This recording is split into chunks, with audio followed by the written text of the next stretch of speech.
Welcome to my channel. Today I'm going to talk about INTJ guilt. One of the flaws that we face as perfectionists, aside from the fact that we are human and therefore far from perfect, is a feeling of guilt that we feel when we make mistakes. This isn't the sort of guilt one normally hears discussed. It is not a moral or ethical guilt. For us, it can be far worse than that. It is a guilt of failing in something we should have had no trouble handling, avoiding mistakes or unforced errors. Yesterday is a case in point for me. I was hurrying to get my video up and I made the mistake of not double-checking my numbers I used in the video. On one point, my unit of measure was off by a factor of 365, and while it did nothing to change or invalidate my point, it was very much in error. I should have caught it, but I didn't. Fortunately, an observant viewer caught it and let me know immediately. Now, YouTube doesn't let you simply upload a corrected version of a video, so I had to delete the old one and upload a new one. Making the corrections in the video only took a few minutes, but getting the upload done took over an hour. And you can be sure that the entire time I was beating myself up with guilt for making that error. The fact that I'm doing this topic today shows you that I am still beating myself up for it. I don't like sloppy work in others, but I truly despise sloppy work in myself. Another example of that is taking tests. It is the questions that I miss that stay with me. More than 20 years ago, I took a test that had a math problem that was associated with a fish and its length. Now, I don't like fish. I don't eat them, and I have nothing to do with them in my daily life normally. But I had this picture of a fish in my mind, of the fish being made up of a head and a body, and the tail was part of the body. Now, the question was written with the assumption that a fish has three parts: a head, body, and tail. The math part of the problem was easy, but my incorrect perception of the working assumptions led me to the incorrect answer. I'm still angry at myself for doing that. This process goes on inside of us, so others usually have no idea that we might be suffering with INTJ guilt. We are not good at expressing our feelings anyway, and even if we could convey this guilty feeling to others, they would have no idea why we are so upset by making a mistake that could have been avoided. They do it all the time. What's the big deal? Of course, being around people only makes this worse. If we make a mistake when we are all alone and working on something, we simply fix the problem, criticize ourselves privately for being stupid, and then we move on. But when we make a mistake in public, the internal reaction is much greater. We don't usually spend our time trying to impress others, but we do wish to appear, and of course to be, competent. In fact, our goal is to achieve hypercompetence. Mistakes tend to demean ourselves in our own eyes. And when the tertiary introverted feeling kicks in, it can be brutal.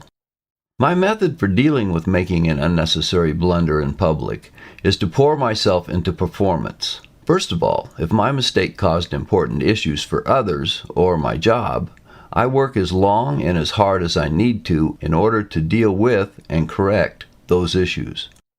One time I made a huge error in my job, and I spent nearly 3 days with very little sleep working around the clock to fix things.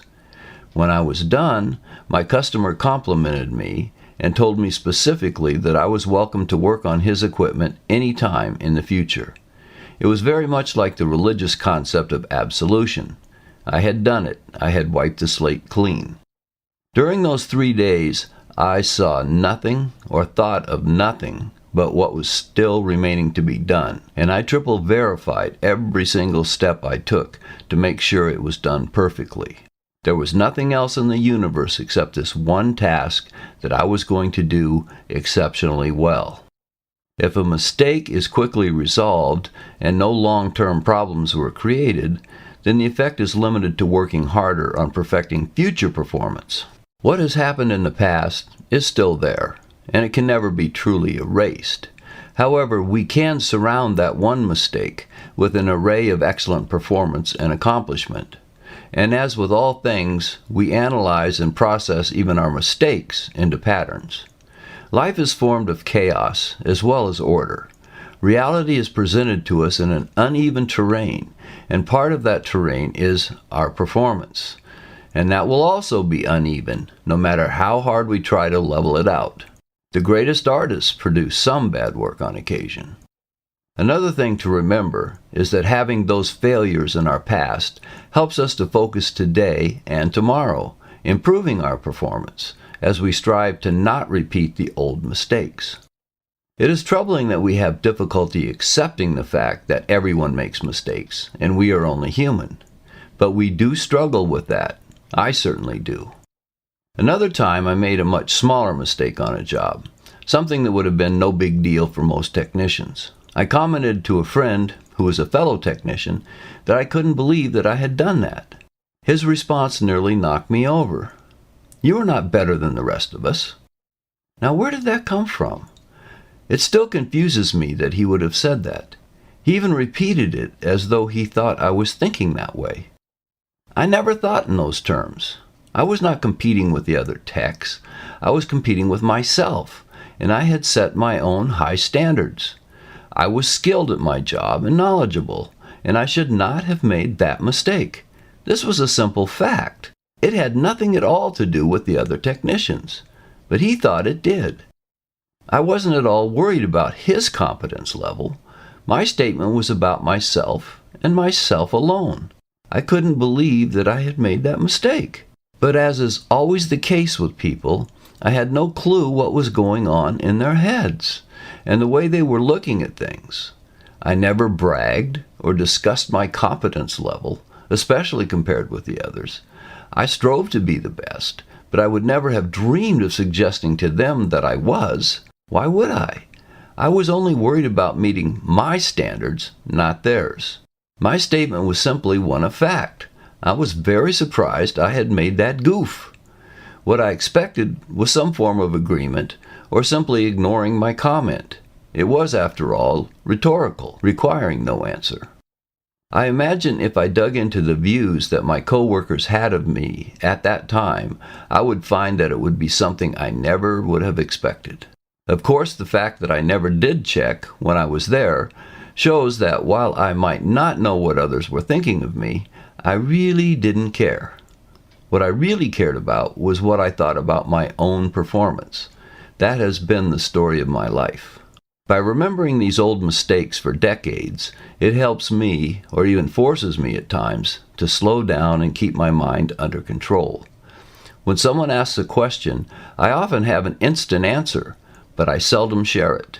I carry residual doubt from these past mistakes to drive me to double check. And I think the answer through just to make sure. It is far more important to be correct than to be fast. This is another area where I'm different, and having people involved makes the task more difficult. For them, a fast answer is more impressive and sometimes more important than having a merely correct answer. But for me personally, being correct is all that matters. And when I state an opinion that I have not checked out properly, and it turns out to be wrong, it induces guilt. This is why when I am rushed to give an answer when it has not been properly evaluated, it feels like jumping out of a plane with a chute that I'm not quite sure is packed correctly.